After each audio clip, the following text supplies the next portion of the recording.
Shabby?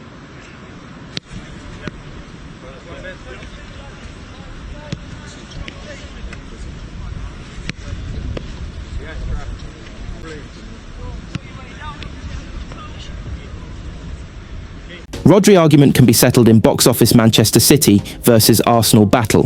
Rodri will be a key figure for Manchester City against Arsenal, and he will need to win the battle against Spain, teammate Martin Zubimendi. When Rodri went off injured at half-time of the Euro 2024 final, it could have been something of a turning point.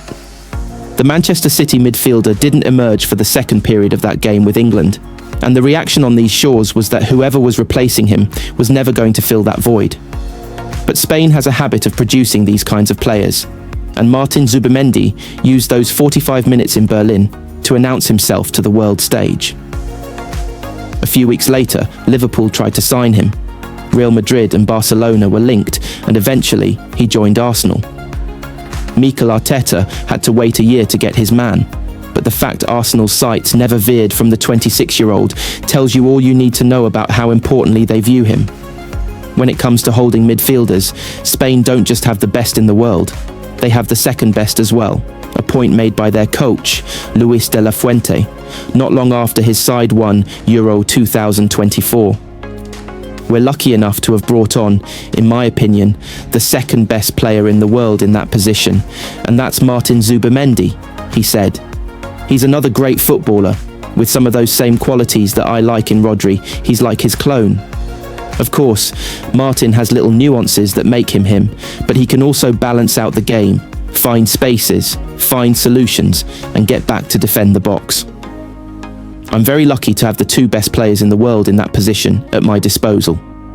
The question now is, in which order are they numbers 1 and 2? In that final 15 months ago, it was clear Rodri stood at the top of the podium, something repeated quite literally when he won the Ballon d'Or last year. By then, he had already suffered the anterior cruciate ligament injury that would write most of last season off. He is back now, but this isn't the real Rodri. He is still finding his feet and his trust in his body. It's not out of the question that he doesn't even start for City at Arsenal on Sunday. But if he does, this is a chance for the 29-year-old to re-establish supremacy. In his time out of action, Zubimendi has taken a grip on that role in the national team, which is something Rodri touched on earlier this month. He's a great player. He has the discipline and mentality that can lead him to become one of the best, if he isn't already, Rodri said. I spoke to him the other day and told him it was his time, that I was leaving him the keys to the team. In World Cup qualifiers in Bulgaria and Turkey, Zubimendi started, and Rodri replaced him after 62 minutes in Sofia and 73 minutes in Konya. Rodri had played 90 minutes for City at Brighton before that international break, and then started again for the Blues against Manchester United last weekend. It's far too early to write the City man off, however. It might feel like Spain is becoming Zubimendi's team for now, but Rodri has time to change the narrative and win his place back for the World Cup next summer. Pep Guardiola has said City will continue to be patient with Rodri. On Wednesday, he felt uncomfortable in training, and he asked to come off after an hour of the Champions League win against Napoli on Thursday. A late call will be made on his availability at Arsenal, but even a not fully fit Rodri would feel like a better option than Nico Gonzalez. That's not to talk down City's £50 million midfielder, but rather to point out just how big a difference Rodri makes. If he does start, then his duel with Zubimendi could be box office. Every Arsenal game is a physical examination these days, and that is one area where Rodri has the upper hand. If he can control the centre of the pitch and lay a platform for a City win, it will feel like a big day in the title race, but it could also feel like a big day for the Spain midfield. Manchester City stars have already noticed Gianluigi Donnarumma difference. Manchester City keeper Gianluigi Donnarumma has kept clean sheets in his opening 2 games for his new club. Gianluigi Donnarumma has not been at Manchester City for a fortnight yet, but has already made a big impact. That can be seen on the pitch, where he made an excellent save in an accomplished debut against Manchester United to avoid more derby despair for Blues. That was followed by an impressive press conference before the Napoli game, where his response to the fan-pleasing celebrations he had given against United was a call for unity among the team. He wants to celebrate every goal that is scored and wants every goal that he keeps out to be recognised in return. Donnarumma also had something of an inside track on Napoli. the city nearest to where he was born, and a squad containing some Italy internationals, and pledged to tell his new teammates in the dressing room anything he could to help them win. Another performance free of drama came in a 2-0 win for City on Thursday night. It hasn't taken long for the rest of the squad to be as impressed as everyone else is by Donnarumma.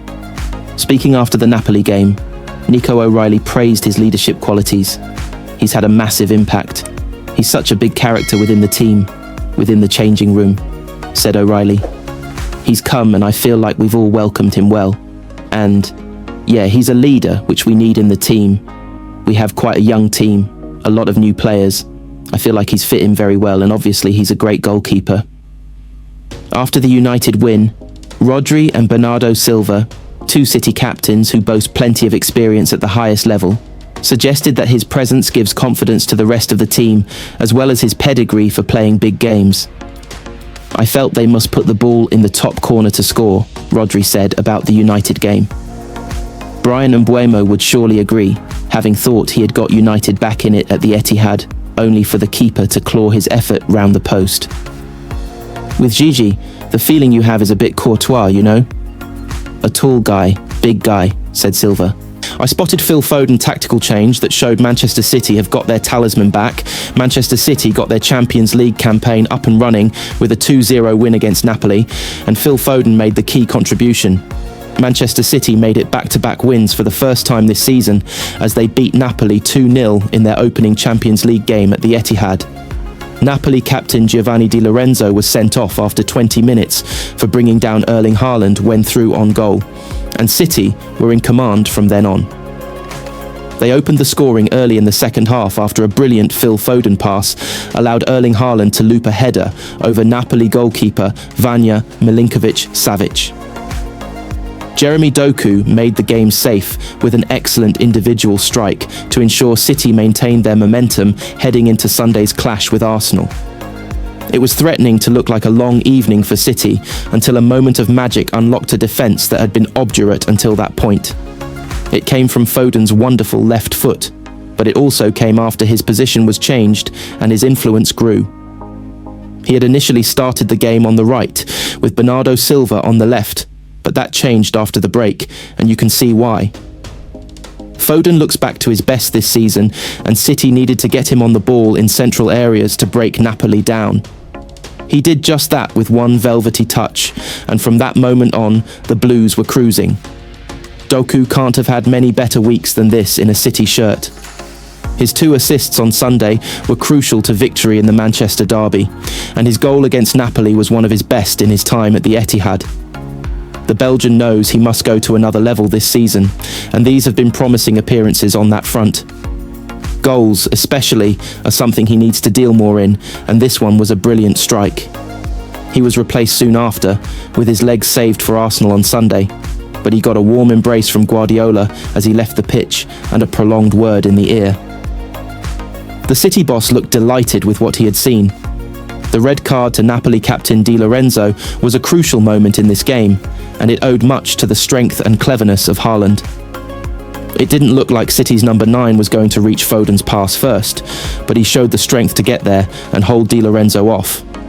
Then, he positioned his body perfectly to ensure that any attempt to make the tackle would see the right-back have to go through Haaland. That is exactly what happened, and although referee Felix Zweier initially waved play on, Haaland was absolutely adamant, and the replay irrefutably backed up his case. As Kevin De Bruyne walked back into the Etihad on Thursday night, there was a familiar face waiting for him, with Micah Richards offering a bear hug as the Belgian walked towards the dressing room area. After getting out of Richards' grip, he walked up the stairs to the dressing rooms and then remembered to turn left into the away dressing room. It must have been a very unusual feeling for De Bruyne. It was noticeable that as plenty of his Napoli teammates headed out onto the pitch for a look around, he stayed in the dressing room. He knows every inch of this pitch. He wanted to get through the formalities quickly, but was knocked off his stride, quite literally, by Ruben Dias, who offered a little friendly shove with his handshake.